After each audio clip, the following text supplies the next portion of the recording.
नमस्कार दोस्तों, एक बार फिर से आप सभी का स्वागत करता है। मैं Yogesh Raj Purohit, international export import business trainer.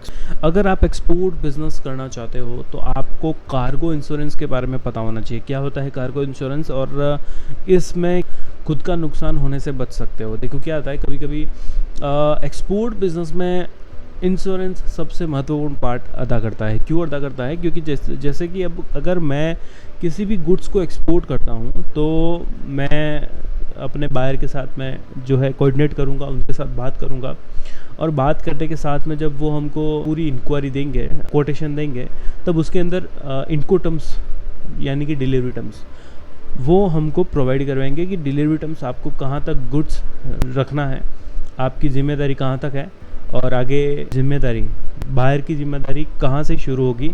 तो एक एक्सपोर्टर की ज़िम्मेदारी कहाँ तक होती है और एक इंपोर्टर की ज़िम्मेदारी कहाँ तक होती है। अगर मैं एक्सपोर्ट कर रहा हूँ तो मुझे ये ध्यान देना ज़रूरी है कि मैं एक्सपोर्ट करते समय में इंश्योरेंस, अपने गुड्स का इंश्योरेंस ले रहा हूँ या नहीं ले रहा हूँ।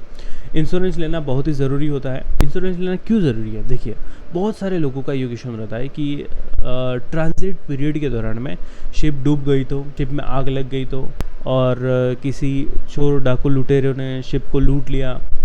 ऐसा होता है, बिल्कुल होता है। तो इस तरीके की कंडीशन में फिर आपका पैसा तो डूब जाएगा और ऊपर से आप अगर बिगनर हो तो आपके लिए तो बहुत ज़्यादा परेशानी हो जाएगी भाई। तो अगर आप बिगनर हो और आपको ये सारी चीज़ों से बचना है, क्योंकि ऑब्वियसली मैंने अगर 5 से 10 लाख रुपए लगाए हैं पहले शिपमेंट कंसाइनमेंट के लिए, तो मुझे हर तरीके से अपना रिस्क जो है कम करना पड़ेगा। चाहे मेरा प्रॉफिट कम हो, चाहे मैं अपना प्रॉफिट मार्जिन रेशियो भी कम रखूं, बट मुझे जो पहले मेरे जो शिपमेंट रहेंगे, शुरुआत के जो शिपमेंट रहेंगे, उसमें मैं 100% ये चाहूँगा कि मेरा जो बिज़नेस रहेगा वो रिस्क फ्री होगा, मेरा कहीं से पैसा डूबे नहीं। इस तरीके की जो छोटी छोटी चीज़ें जो आप कवर कर सकते हो उसको, उसमें कैसे बचा जा सकता है। देखिए, एक्सपोर्ट बिजनेस में अगर बात करें डिलीवरी टर्म्स की, इनको टर्म्स की बात करें, तो यहाँ पे FOB value, free on board की वैल्यू दी जाती है मोस्टली। तो यहाँ पर इंश्योरेंस का कोई पार्ट नहीं होता, ठीक है। तो यहाँ पर इंश्योरेंस आपके इंपोर्टर को यानी कि आपके बायर को लेना पड़ता है, ठीक है। और आपको इंश्योरेंस कहाँ तक लेना है? आपको इंश्योरेंस आपके वेयर हाउस से लगाकर पोर्ट तक, जैसे गुड्स जो है ट्रांजिट होगा, जैसे गुड्स जाएगा, तो वहाँ पर आपको कार्गो का इंश्योरेंस लेना है।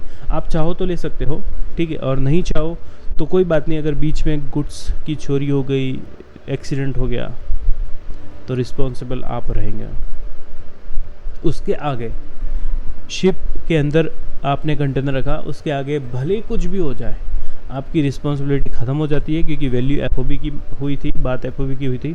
बट एक बार यहाँ पर आप अपने बायर के साथ में ज़रूर डिस्कस करें। आपने जो वैल्यू दी FOB, बिल्कुल कोई इशू नहीं, मुझे परफेक्ट लगी, बट आप जो है गुड्स के ऊपर इंश्योरेंस ज़रूर लीजिएगा, क्योंकि आगे ट्रांजिट पीरियड के दौरान कुछ भी हो सकता है। और आगे बायर भी समझदार होगा, वो आपकी बोलने की ज़रूरत नहीं पड़ेगी, वो डेफिनेटली गुड्स के ऊपर जो है इंश्योरेंस ले लेगा।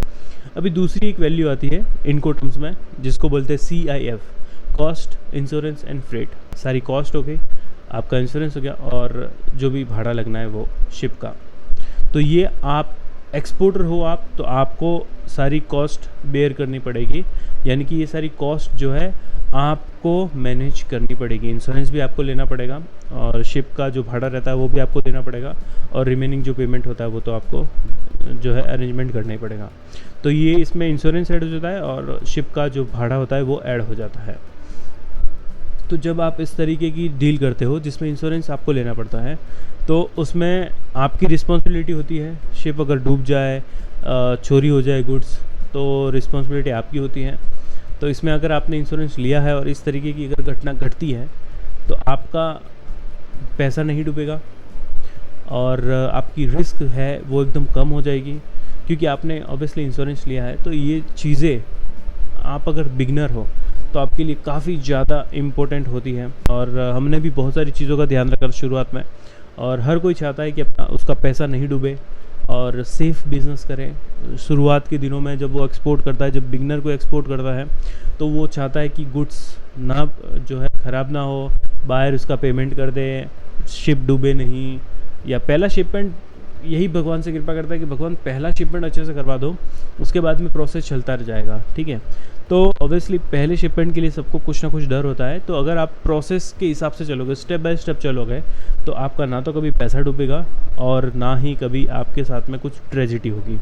जैसा कि मैंने पिछले वीडियो में बताया था कि आपको अगर आपका बायर गुड्स लेने से इनकार कर देता है या फिर गुड्स क्वालिटी का कुछ मैटर आ जाता है, तो ECGC की बात की थी, तो आप ECGC की भी पॉलिसी ले सकते हो जिसके द्वारा आप अपना रिस्क एकदम कम कर सकते हो। अगर आगे वाला बायर आपकी गुड्स को एक्सेप्ट करने से मना कर दें, तो इस कैटेगरी में जो है गवर्नमेंट आपको पेमेंट करती है, जो भी कि मैंने पिछले वीडियो में बताया था आपको कि किस तरीके से आपको एक्सपोर्ट में डर लगता है। उसका लिंक आई सेक्शन में दिख रहा होगा, आपको आ जाएगा, आप वहाँ से देख सकते हो।